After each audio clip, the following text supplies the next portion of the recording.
Kami dari kelompok 6. Di sini kami akan menampilkan video terkait Overfishing.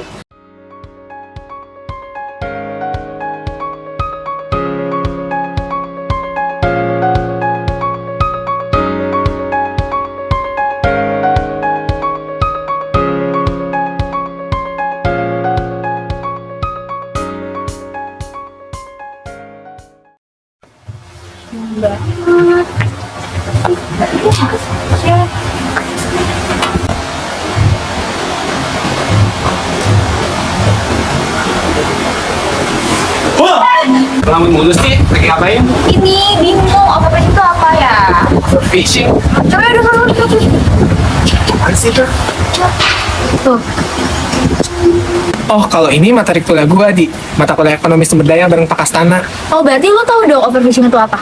Iya dong, overfishing itu adalah Indonesia merupakan salah satu negara kepulauan dengan kekayaan sumber daya alam yang melimpah. Indonesia sebagai negara maritim menjadikan perikanan sebagai salah satu sektor utama dalam perekonomian Indonesia. Sektor perikanan merupakan salah satu aspek dalam pengembangan ekonomi nasional, terutama dalam penyediaan bahan pangan protein, perolehan devisa, dan penyedia lapangan pekerjaan. Hal tersebut dapat dilihat dari data sektor perikanan yang menyumbang sekitar 2,54% pada produk domestik bruto atau PDB Indonesia pada tahun 2022. Overfishing adalah kegiatan merugikan di mana jumlah ikan yang berada pada suatu perairan habis atau terkuras karena terlalu banyak dipancing atau ditangkap. Overfishing ini menjadi masalah yang belum terselesaikan semenjak dulu dan keadaannya semakin parah pada saat ini. Kasus overfishing ini dianggap merugikan karena oknum nelayan menangkap sebagian besar ikan walaupun tidak dibutuhkan atau tidak sesuai dengan jenis tangkapan dan hanya menyisakan sebagian kecil. Menurut riset, sepertiga dari kegiatan perikanan merupakan kegiatan overfishing dan sering terjadi di negara-negara berkembang. Sebanyak 34% dari ketersediaan ikan di pasaran merupakan hasil dari overfishing. Salah satu kebijakan pemerintah dalam subsidi BBM telah mempermudah akses bagi nelayan untuk melanjutkan aktivitas overfishing. Pemberian subsidi ini membuat nelayan lebih banyak mengeksploitasi lautan melebihi dari yang seharusnya. Pemerintah mengambil tindakan dengan melakukan pengawasan yang lebih ketat kepada nelayan-nelayan yang telah menerima subsidi.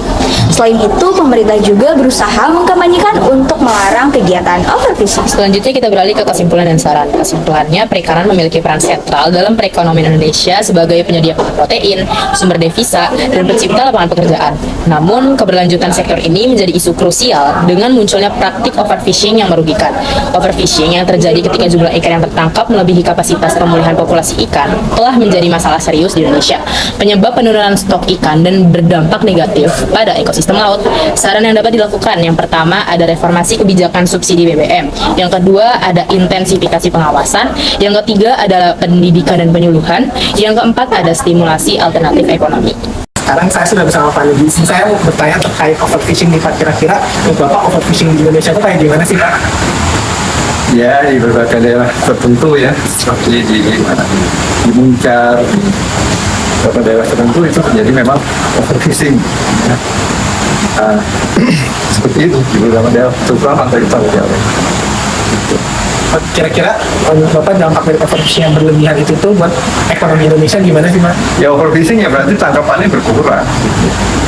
Kalau solusinya susi kan itu pencuri-pencuri dari luar ditenggelamkan. Oh, iya. Itu caranya. Bapak kebijakan pemerintah saat ini itu udah efektif belum Pak kira-kira buat menangani overfishing? Itu pertama mencegah pencurian ikan, ya. Kedua ya memberi alternatif nafkah di darat, ya. Karena mungkin mereka multiple jobs atau berbagai beragam pekerjaan gitu dengan laut. Oh, kalau kayak gitu gue jadi tahu nih overfishing itu apa. Sekarang lu udah tahu kan overfishing itu apa dan lu lebih aware juga terhadap lingkungan sekitar. Bener banget, setelah mendengar penjelasan tadi, aku jadi lebih tahu banget tentang overfishing dan aware terhadap lingkungan. Kalau lu mau tahu lebih dalam tentang lingkungan dan sumber daya, apalagi overfishing nih, lu bisa banget nih masuk ke Departemen Ekonomi Sumber Daya dan Lingkungan. Terima kasih sudah menonton video kita sampai akhir. Semoga video yang kita sampaikan dapat bermanfaat bagi teman-teman semua. Dan semoga teman-teman semua bisa lebih aware juga terhadap isu-isu lingkungan. Dadah! Terima Terima kasih. Sampai jumpa.